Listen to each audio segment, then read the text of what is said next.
আসসালামু আলাইকুম, সবাই কেমন আছো আপুরা? আলহামদুলিল্লাহ ভালো আছি আমি।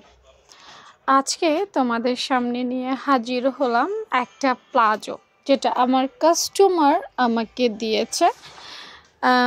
এটা থেকে মাপ নিয়ে আমি যেন তাকে একটা প্লাজো তৈরি করে দেই।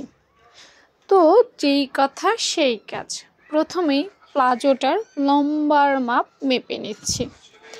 লম্বার মাপ অনুযায়ী কাস্টমারকে বানিয়ে দিতে হবে।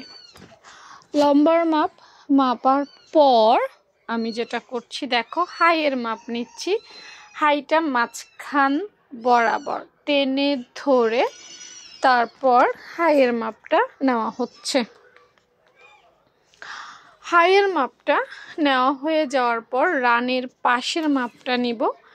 এটা কিন্তু খুবই গুরুত্বপূর্ণ একটা মাপ।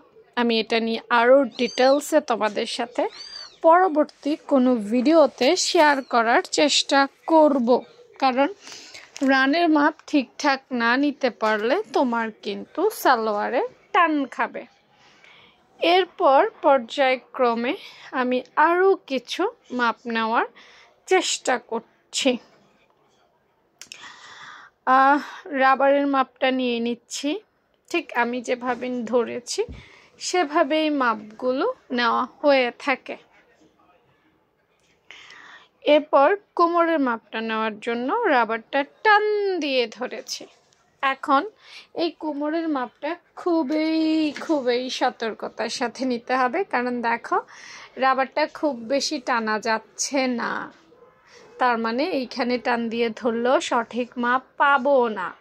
সঠিক মাপ পেতে হলে আমাকে আরও কষ্ট করতে হবে। দেখো আমার মেয়ে সহ টান দিয়ে ধরছি, তারপরেও সঠিক মাপ আসে নাই।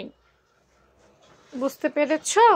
তার মানে হচ্ছে আরও সঠিকভাবে নিতে হবে আমাকে। আচ্ছা, এটা রেখে দিলাম। একটু ক্লোজ করে দেখাই যে সমস্যাটা আসলে কোথায়। দেখো জায়গায় জায়গায় রাবারটা টান ধরে আছে, এজন্যই আসলে নিতে পারছিলাম না।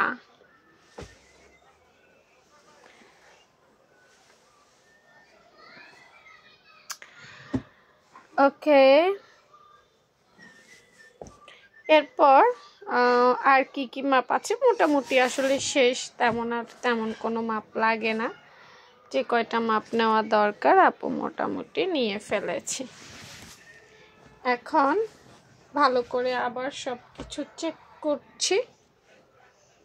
চেক করা হয়ে গেলেই আপু বানিয়ে ফেলবো।